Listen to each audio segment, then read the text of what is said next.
Hi there, and welcome back to the Energy Sector Heroes podcast. My name is Michelle Fraser, and every week I will speak with incredible people who share their lessons, experiences, and stories from their time spent in the energy sector. Hi there, and welcome back again to this week's episodes. If you're new to the show, then please take a second to subscribe and even consider sharing the show with just one other person. This week, I am joined by Mark Stansberry. That's right. Mark is an incredible chairman and a leading energy expert. Mark, would you like to introduce yourself, please? Well, first of all, Michelle, I have to thank you for inviting me to be a part of this program today, this episode. And again, my name is Mark Stansberry, energy advisor, corporate strategist, and an energy advocate and entrepreneur. So it's wonderful to be part of this episode. It's truly an honor. No, thank you. So how did you get started off in the energy sector? Well, I'm going to try to make this a short story, but it's got to start somewhat back when I was around 13 years old. My family was not involved in the oil and gas industry, but I took an interest at first. At age 13, there was a well being drilled in Elk City, Oklahoma, my hometown, about a mile outside of the town. It was a 24,000-foot test, a very deep well, gas well. This was in 1969, so I'm telling my age already. And so it wound up that the well was successful. And so it was that at that point in time, we started putting out decals. As young people, we were asked to go out and put decals saying, natural gas capital of the world, Elk City, Oklahoma. And so we put these decals up throughout the city, and we were very proud of that. Well, move it forward, I had a mentor. His name was Cooper West, and he was from Elk City, and he was in the oil and gas industry and was also involved as an entrepreneur. So he's a mentor of mine in that sense. And so I wound up approaching him, not about the oil and gas industry, but years later when I was out of high school, I was 19 years old, and I asked, is there a way that I can work for a U.S. senator or go to the Hill, work for a congressman as an intern? So I knew he was well connected. And so he introduced me to U.S. Senator Dewey Bartlett. And Senator Bartlett offered me a position as intern. And then so I served as an intern and staffer. Well, part of my job was to do research. And part of the research was on natural gas. And I didn't know much about natural gas or oil or anything like that. And then it wound up that he was given a speech, Senator Bartlett, at OPEC. And this was going to be at Oslo, Norway in 1975. And he put a group together, including myself, to help, write his speech. And so I did help on that. And it wound up that by the time we got through, I knew much more about natural gas and oil and OPEC, and that I didn't even know much about OPEC until I helped write that presentation. And it really was a learning experience, because when I got back, my first draft of the paper I wrote, it was more red than black and white. He corrected me quite a bit. So he was truly a mentor in that sense as well. So then I graduate from college, and my mentor, Cooper West, he wound up, I asked him, I said, now I'm really interested in the oil and gas business. I've asked him several times to help me through as a mentor, and he came through again. I said, I'd like to get involved. He said, well, what about being a landman? I told him Landman. And he said, I'm going to introduce you to El Paso Natural Gas Company, which he did. And they offered me a job.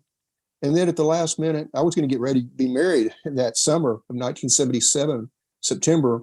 I was engaged and all, but around May, sometime in May, I get a call from Cooper. He said, I want to keep you for myself. I want you to work with me in Elk City, my hometown.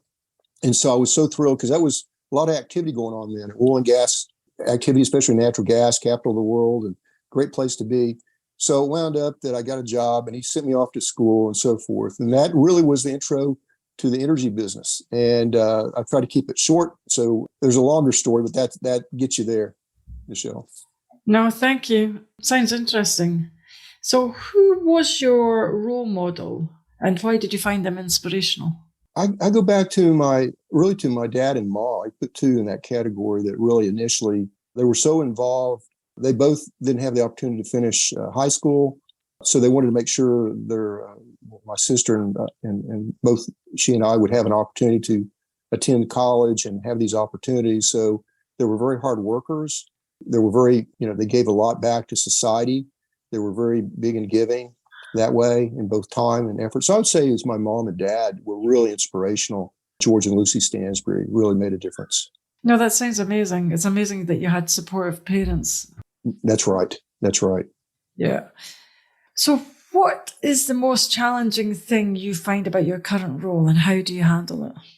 I think really a lot of my efforts is similar to what you do. I do have the energy advisory and the strategy work that I do, but the education side, which I have two podcasts, National Energy Talk and Energy Fellows podcast as well, and then a column in Woman magazine, and I'm a film producer as well. So I have a documentary that just came out as well. So I find that the challenge is educating the public right now and making sure that we have all the tools and opportunities that individuals can make the decisions. That's not only from a standpoint of energy education, but also the investment side of it, so that we have the proper regulations and things in place as well. And so I would say that that's a challenge, is make sure we have all the facts correctly presented, both in the business sense as well as in the education side of it. Okay. So what made you go into film production? Michelle, it was I do different business ventures through the years. I started off in oil and gas, and energy overall is my main emphasis. With that said, I had opportunities to go into real estate and banking and some other fields of construction and different things like that, as far as investment and entrepreneurship. But about it was 1999, a gentleman came back to Oklahoma. He originally was born in Oklahoma, but he made films in Hollywood, and he married late in life, came back to Oklahoma, wanted to settle his family back in his home state. But he spent about 30 years in Hollywood. His name was Gray Fredrickson. And Gray produced The Good, Bad, and Ugly, as far as production manager, that is. And then he did produce the Godfather series, as far as being involved with the Godfather films. He won an Academy Award for Godfather 2, and then he got nominated for Apocalypse Now as well for Academy Award.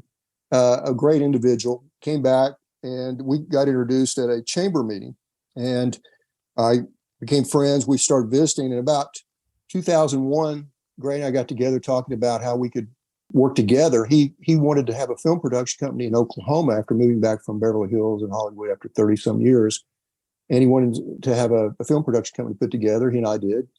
And at first I was reluctant to become partners in that sense, because I didn't know much about film, but he needed somebody to understand the business side of it. So long story short, we formed a company back in 2001 called Gray and Mark, and it's Gray Mark Productions.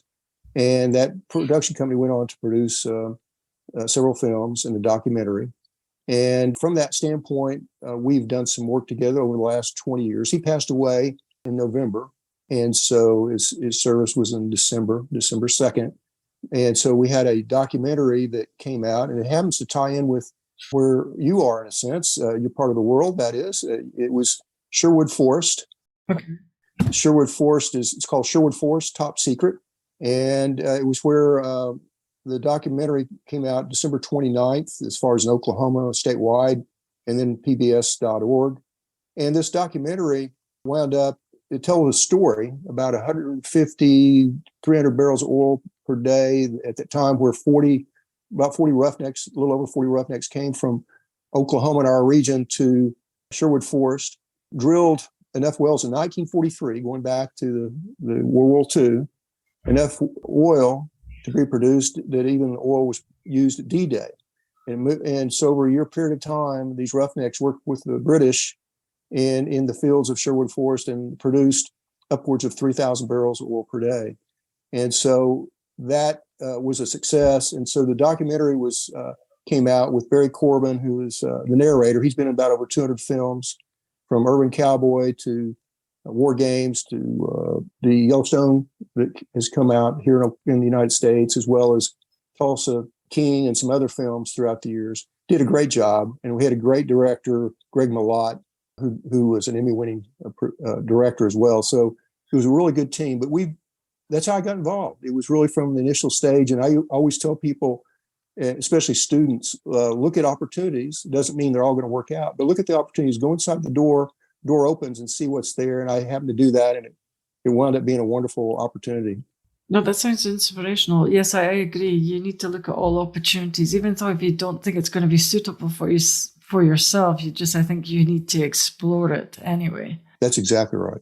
So, is there anything that you still want to achieve in your career? Every day is a challenge. From you may ask about challenge, but it's beyond a challenge in that sense. Is that I really like to learn, and I like to look at every opportunity I was talking about. And there's we get presented, for example, oil and gas opportunities, and you have to look very carefully and study and analyze. I call it lead, and that's listen, execute, analyze, and then deliver. And so I try to listen better than I used to.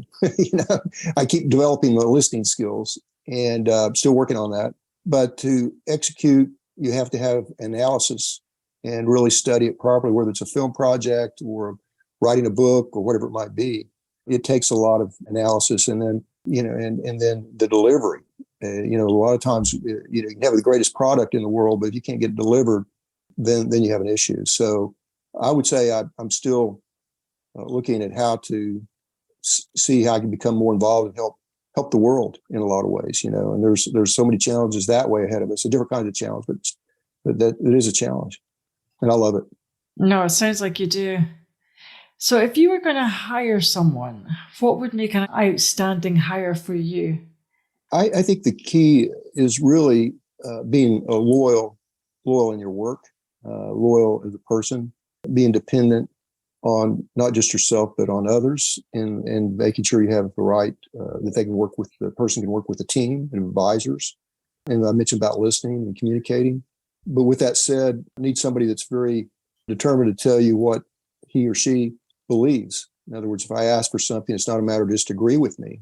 I'd like to know what facts do you have, and I may not agree with you at the time even, but I want to make sure that I have all the facts correctly presented. And so I'm really looking for somebody that's, well read, can listen very carefully, but can really do some research that can build anything that I'm involved with to be successful. So it takes a unique person, but even in the early stages, there's going to be some things that we need to help develop. So we try to make sure that they can have the opportunity to learn more as well. So yeah, I think that's it. Okay, no, that's really good advice. Thank you. Have you had any career disasters? I would say I've had, I know where you're coming from. I've had a lot of, I would call it good, bad, and ugly in my career, because I'm almost 46 years of being in the business come June 1st. And that's not old age wise. That's 46 years of being in the business. So I'm 67 now. And so I've seen quite a bit of things happen. So I've seen the good, I've seen the bad and ugly. Been part of those situations because we don't always make the right decisions. And so you're going to make mistakes. I had a friend who was a CEO. He said, I remember making a mistake one time. It wasn't that critical, but it was enough, that it was not a good decision. And so he said, did you learn anything? And that was a great question. It stayed with me every time that there's something that doesn't go right. Did I learn anything? Because if I didn't learn from it, then I'll probably wind up doing something equally or worse than that. So he really wanted me to study things out. If you make a mistake or whatever, or part of a mistake, make sure it's transparent, admit to it, and get it taken care of. And so a lot of things that could have been a disaster turned out to be more of a mistake. Thank goodness, because of listening to individuals like that. Yeah, I agree. It is important to be able to learn from your mistakes. No question. Yes, it is. Yeah. And admit them. It was hard for me in my younger days. I didn't really want to admit it. And so the older I get, it's easier. You think so? Yeah, so far, yeah. So with all your experience in the energy sector, you must have seen a lot of changes over the years. Which is the one? Oh, I don't know how you. No, I know what you're saying. Yeah, I would say know. I'd say that's a tough question, but it's not, in a sense, because I came from the world of, and when you take 46 years ago, we had just a few years after I got started, it came along the fax machine, for example. We didn't have the iPhone. We didn't have, we had to do duplicate copies instead of using a computer and printouts. And it was definitely typewriter. I was typing documents on a hood of a car, for example, one time back in the 70s. a lot of young folks go, "What's a typewriter?"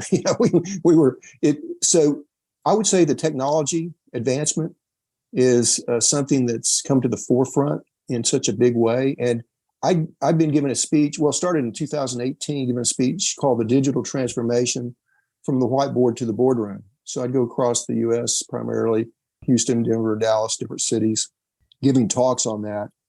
Because when we're looking at AI or robotics and the digital transformation, I think it's a challenge for especially my age group.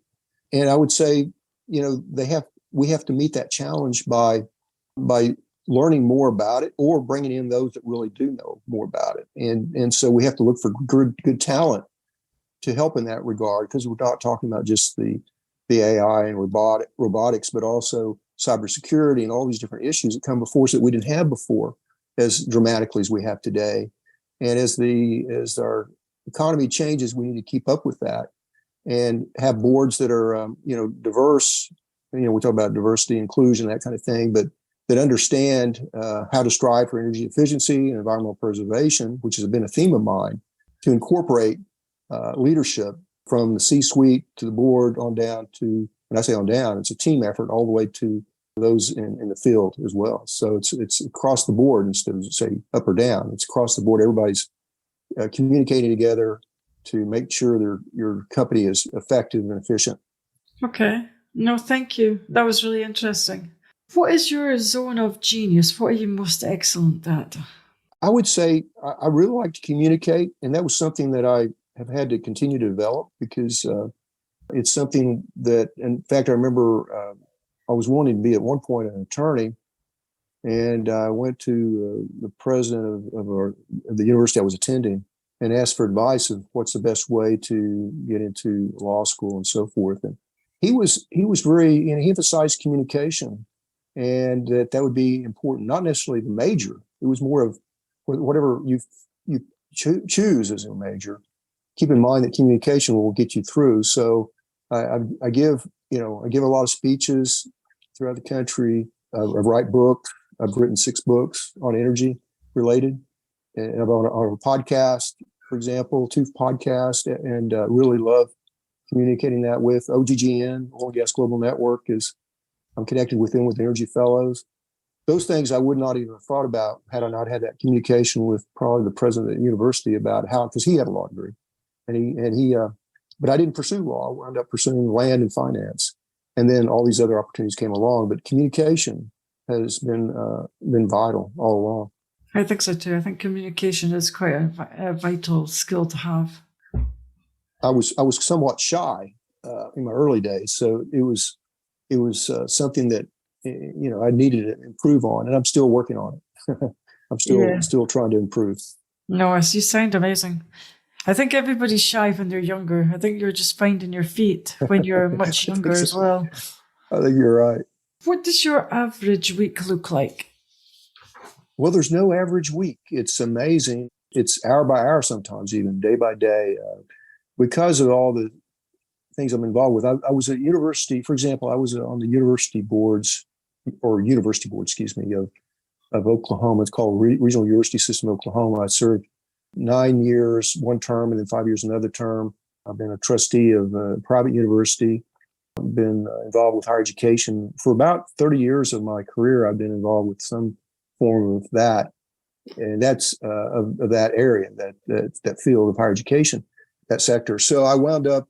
It takes a great deal of time of involvement that way. So I have to balance between my interest in higher education with my business, whether it's writing a book or I write a column, as I mentioned, I believe, in Oil Man magazine that comes out for this will be 10 years. And so I have to make sure my time's allocated to make sure everything works out, from the column to a movie project to oil and gas and energy projects.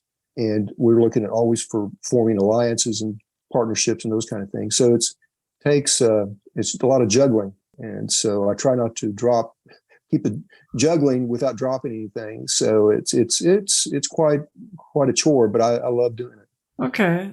You seem like you have quite a lot going on, which is amazing. So how do you manage your time? You would need to. Yeah. I'm glad you asked that because I'm still working on the how to do that properly. I love dashboards. And so I incorporate a dashboard also from a calendar perspective, scheduling as well. So I have, with the dashboard, I have metrics, measurements. So, for example, let's say I this episode today, for example, making sure it's on that I'm on time and scheduled and so forth. So it winds up that first of all, I put down a dashboard, and have this episode podcast with you. And so it winds up, this is a certain time and certain subjects and things like that. So that, and the measurement is, I'll have to look at it from the standpoint where we first of all completed it, but also did I cover the things that need to be covered? So I'll kind of analyze myself in that regard. So it's kind of a continuing dashboard and metrics, which I love having, whatever scale that is, from very small to very large. So I love being part of this podcast episode. And you have a great, by the way, great podcast. I hope many tune in because it's fantastic. No, thank you. That's really insightful information as well. Because it is quite hard to manage your time, especially when you have quite a lot of different projects going on. No question. And of course, then you have your outside activities. You have to make sure, family, whatever it might be, you have to balance all those things out as well. And time for yourself. I always tell folks, find time for yourself because that's very, very important. Yeah, that is along really the way. Because I've been on jobs. I'm sure you have, based on your experience, I've read about, which is unbelievable. You have projects that are very time consuming sometimes, where I'm sure that's 12 hours, 14, even around the clock type things, where you're on call 24/7, and that's really finding that balance, and then finding. You need some time along the way to stop and say, I need some time for myself or my family or friends, whatever it might be. Got to keep that balance. So I'd say balance is a big part of the list. Yeah, I agree. So who do you depend on the most? I would say I really depend upon advisors. I along the way, I thought, well, I'm going to learn all I can about certain things. So I'm really the expert in many areas. Well, that doesn't happen. So whether it's energy or business ventures or film or whatever, I have to count on those that are the experts to not only advise but execute, because there's certain things I'm not capable of really doing it, and I have to accept that and listen to advice, and that's I have to surround myself with those that are the experts, whether it's accounting or legal, engineering, like you're in, and things like that. I have to count on that expertise, but find the best experts possible affordable that I can rely on. Okay, it is important. So how do you go about choosing your advisors and building your team around you? Especially now where I am in my life, I pretty well have a what we used to call a Rolodex of names to go to. And say, for example, I want to do work in the UK, I would know, first of all, I would definitely add your name big time to the list of someone to reach out to. So I keep this information always available. Is if I was coming to UK, who do I have contacts there that would help me make contacts with those in the field of, whether it's international law or having engineering issues or whatever it might be. So I would say when you first get started, I would say be sure to maintain a list. So if you're just right out of college and you start working and you don't keep a list, that's an issue. I think that, 10 years down the road, you may wish you had that name and that number of a person to at least reach out to ask questions, because I've built it around through the years. I've got a large list throughout the world of people I can contact, and they will help guide me to the experts and advisors. Because if you're drilling a well in, say, North Dakota or Oklahoma, you're going to have a different geological structure and formations, things like that. You need somebody that's the expert in those areas. So sometimes you have to call outside your area of where you're working to get that expert. Okay, thank you. It is important to keep a list of contacts. No question. Yes, it is. It is. That's really good advice, actually. What type of work do you always delegate? Yeah, I'm glad you asked that. Let's say if I take on a project, I'm always looking for the next being independent, especially now. I'm always looking for the next opportunity. And so I have to be out and about looking for the projects. So I try to put in someone that I can identify as a project manager for most every project. And whether they have the title of project manager or what other title I give them, they're basically in charge of carrying out the project. So if I come up with an energy project, say it's a wind project or whatever, then I bring in an expert in that area, assign them that project, and they're delegated that. So I'm really big on delegating as much as possible, because that way I can continue to look at other projects, and I have to trust that. So we're talking about how do we find the right advisors and the right workers. There's a point in time where you have to give trust and say, here's the project, go for it. Does that mean that you're going to always pick the right person to do the job? I would say sometimes it just doesn't fit. Maybe the right person in a sense, but may not fit personalities, communications, those kind of things. So sometimes you have to step in and assign them other work somewhere else and that kind of thing. But I would say overall, it's giving someone the trust to get the job done. Usually it carries through to success. I like delegating. Okay. No, that's excellent. Excellent advice. I was going to ask you, what keeps you motivated when things get tough?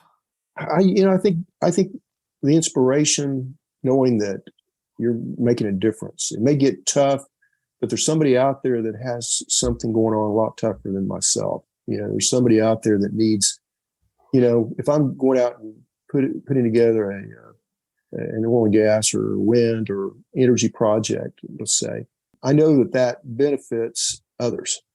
If I can keep that attitude in my mind that it's going to benefit others, then it picks me up. Because if I know, for example, the energy field in itself is so important to me.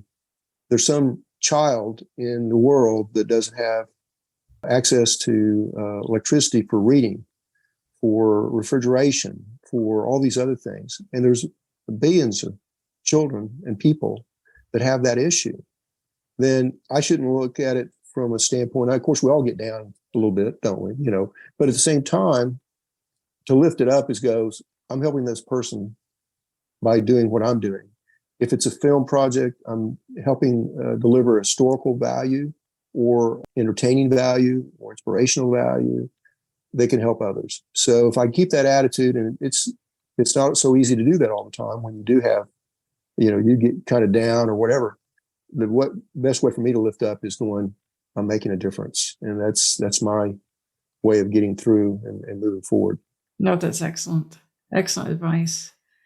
I think I think that we all get down from time to time, but I think it's realizing that we do actually all make a difference. That's right. Every single one of us. Yeah. Yes. My final question would be, if you could turn back time, would you change anything? I don't know if I would change as much as I would try to, just keep learning more. I wish if I was going to take the wish and say, what would I've done more of, would be just learn more and just capture more. And I'm doing that now and still trying to do that. And I don't have any regrets or anything like that as far as looking what I would have done. But I would just said, listen and learn. It's more of an advice. Continue to listen and learn, just inhale it all. Just take on life and be meaningful with it. And there's some times where I didn't do like that. Looking back, I could have done more. And I think we can all say that, but still, that's what I like to think about. Okay. No, excellent. One more question, actually. I just wondered, because of all your experience and knowledge and wisdom, if you could go back and give yourself one piece of advice when you were your younger self, what piece of advice would you give yourself? Oh, that's a good question, and one I'm trying to think of the best answer in a short period of time, because that could go into different ways. I would say that the advice I'd give myself would be to always look positive. Look at trying to find the positive. I think I'm that way somewhat anyway, but it's finding the positives. And that's the advice I would say. Don't ever get down or disillusioned or be challenged by some people's remarks. Especially in my younger days, I would take things very personally instead of looking at, well, it's good advice, or maybe it's not good advice. Maybe I should just tune it out. But so I need to be more attuned to others and really what they mean. And that was then and now too, as far as that goes. But really, you have to let things go sometimes by some people's remarks or comments or whatever they may come about. You have to have the advice is move forward. Don't let anything hold you back. Keep moving. No, that's really good advice. Because I think we all have maybe times that they think that things are not going to work out, and then they suddenly do. That's right. That's exactly right.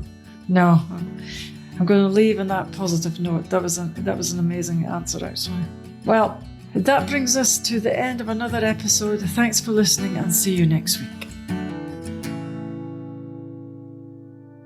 That brings us to the end of another episode. Thanks for listening. If you enjoyed the show, I'd like to gently encourage you to leave a 5-star rating wherever you listen to podcasts and share the show with another person. You can also follow me on LinkedIn or via my website, www.michellefraserconsultancy.com. Thanks again for listening, and see you next week.